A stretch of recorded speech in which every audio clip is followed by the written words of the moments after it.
Hey everyone, welcome back to the channel. Stop doing the same old touristy stuff, do this instead. We're headed to Paris, the city of lights, the land of croissants, and well, you know the drill. But here's the thing, Paris is amazing, but it's also seen its fair share of tourist traps. You know, those places everyone tells you to go, but then you get there and it's like a sardine can full of selfie sticks. So today we're separating the real deal from the tourist traps. We're talking overrated versus underrated spots in Paris. Let's go. Alright, let's address the elephant in the room, or should I say, the giant metal tower in the city, the Eiffel Tower.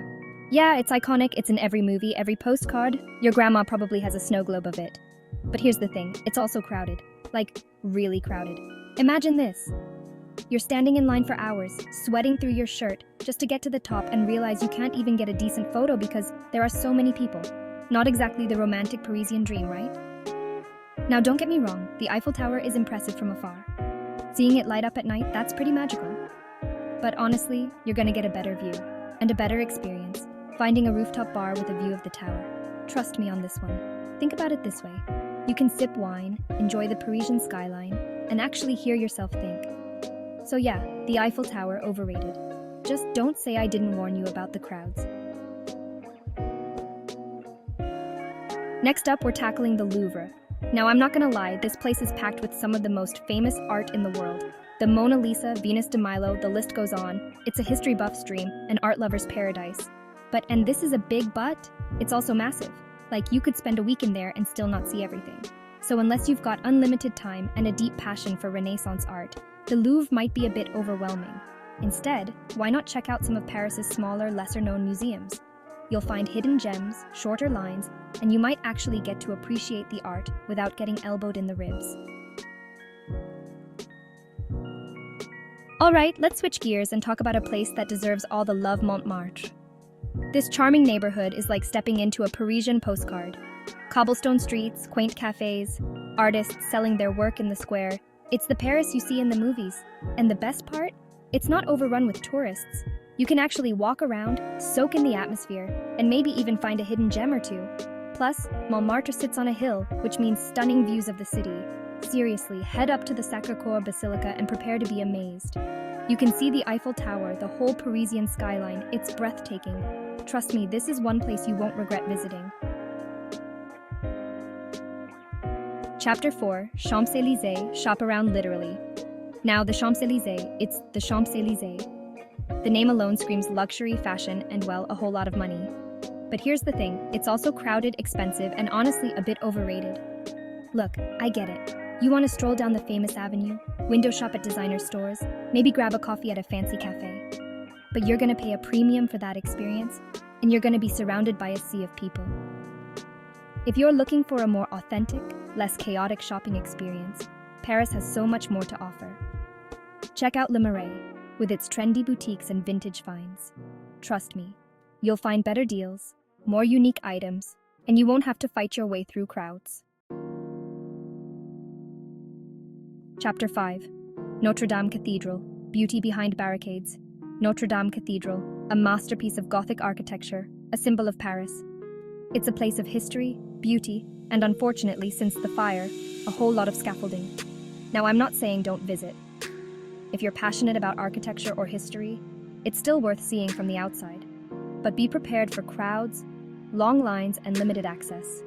Paris is home to countless other stunning churches, many of which are just as impressive as Notre-Dame, without the crowds and the construction. Check out Sainte-Chapelle, with its breathtaking stained glass windows, or visit Saint-Sulpice, a hidden gem with a fascinating history. You'll get your dose of architectural beauty without the hassle. Chapter 6, Sacré-Cœur Basilica, finding peace above the city. Let's talk about a hidden gem. Well, not so hidden. It sits on top of a hill, but still underrated. The Sacré-Cœur Basilica in Montmartre. Now, I mentioned this earlier for its views, but the basilica itself is worth a visit. It's this stunning white building, almost glowing against the blue Parisian sky. And the inside, it's peaceful. It's beautiful. It's like stepping into another world. Plus, because it's a bit of a hike to get up there, the crowds are thinner. You can actually wander around, take your time, and really appreciate the architecture and the atmosphere. And did I mention the views? Seriously, from up there you can see all of Paris. It's the perfect spot to catch the sunset, take some epic photos, and just soak it all in.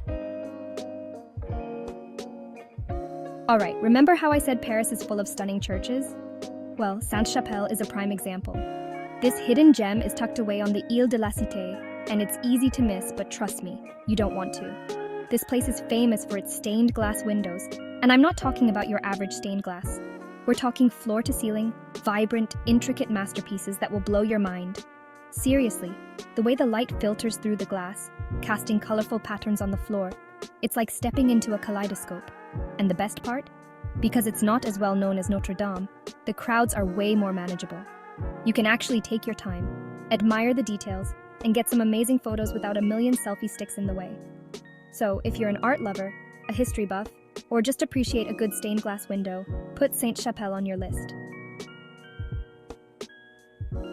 Let's talk museums again, but this time, we're ditching the crowds and heading to the Musée d'Orsay.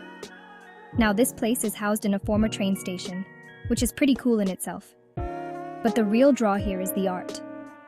The Musée d'Orsay is home to an incredible collection of Impressionist and Post-Impressionist art. Think Monet, Renoir, Degas, Van Gogh, the big names. And because it's not as popular as the Louvre, you can actually enjoy the art without getting jostled around by a million tourists. You can take your time, get up close to the brushstrokes, and really appreciate the beauty of it all. Plus, the building itself is a work of art. So, if you're looking for a more relaxed museum experience, with incredible art and a unique setting, the Musée d'Orsay is the place to be. Alright, let's take a break from the museums and churches for a minute and talk about a place where you can actually relax and enjoy some nature. The Luxembourg Gardens. This place is like a green oasis in the heart of the city. You've got sprawling lawns, colorful flower beds, fountains, sculptures. It's the perfect place to escape the urban chaos. Grab a baguette, some cheese, maybe a bottle of wine, find a sunny spot, and just chill. People watch, read a book, take a nap, whatever floats your boat. And if you're feeling active, there's plenty to do. The Luxembourg Gardens are a reminder that Paris isn't all about museums and monuments. Chapter 10. Le Marais, where history meets hipster. Let's talk about one of my favorite neighborhoods in Paris, Le Marais. This historic district is a fascinating mix of old and new. You've got medieval architecture, cobblestone streets, and hidden courtyards, right alongside trendy boutiques, hip cafes, and vibrant nightlife. It's the kind of place where you can stumble upon a centuries-old synagogue one minute and a cutting-edge art gallery the next. It's a feast for the senses, a photographer's paradise, and a shopper's dream. Le Marais is also known for its diverse community and its LGBTQ+ scene. So, if you're looking for a neighborhood that's full of character, history, and a touch of edge, Le Marais is calling your name.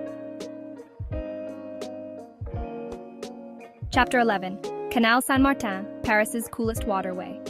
Forget the Seine, let's talk about a waterway that's a little more low-key, a little more local, a little more cool. The Canal Saint-Martin. This picturesque canal winds its way through some of Paris's trendiest neighborhoods, and it's the perfect place to escape the tourist crowds. Take a stroll along the water's edge, admire the charming bridges and colorful houseboats, and soak up the relaxed atmosphere. You might even catch a glimpse of locals fishing or picnicking along the banks, or grab a coffee and a pastry from a nearby bakery and find a sunny spot to relax. The Canal Saint-Martin is a reminder that Paris is full of hidden gems, just waiting to be discovered. Chapter 12. Père Lachaise Cemetery. A cemetery stroll? Trust me, I know what you're thinking. A cemetery? Seriously? But hear me out on this one. Père Lachaise Cemetery is more than just a cemetery. It's a peaceful park, a historical landmark, and the final resting place of some of the world's most famous figures. Wandering through the winding paths, shaded by towering trees and surrounded by ornate tombs and sculptures, it's surprisingly serene. It's a place for reflection, for contemplation, and for a unique glimpse into Paris's past. Pay your respects at the graves of Jim Morrison, Oscar Wilde, Edith Piaf, and countless other artists, writers, and historical figures. It's a reminder that even in death, there's beauty, history, and a touch of the unexpected. Outro, your Parisian adventure awaits. So there you have it, your guide to the overrated and underrated spots in Paris. Remember, this is just a starting point. Paris is a city meant to be explored, so get out there, get lost, and discover your own hidden gems. Whether you're all about those iconic landmarks or prefer to wander off the beaten path, there's something for everyone in the City of Lights. Just remember to pack your walking shoes, your sense of adventure, and maybe a few extra euros for those delicious pastries. Until next time, keep exploring. And don't forget to like, comment, and subscribe for more interesting travel tips.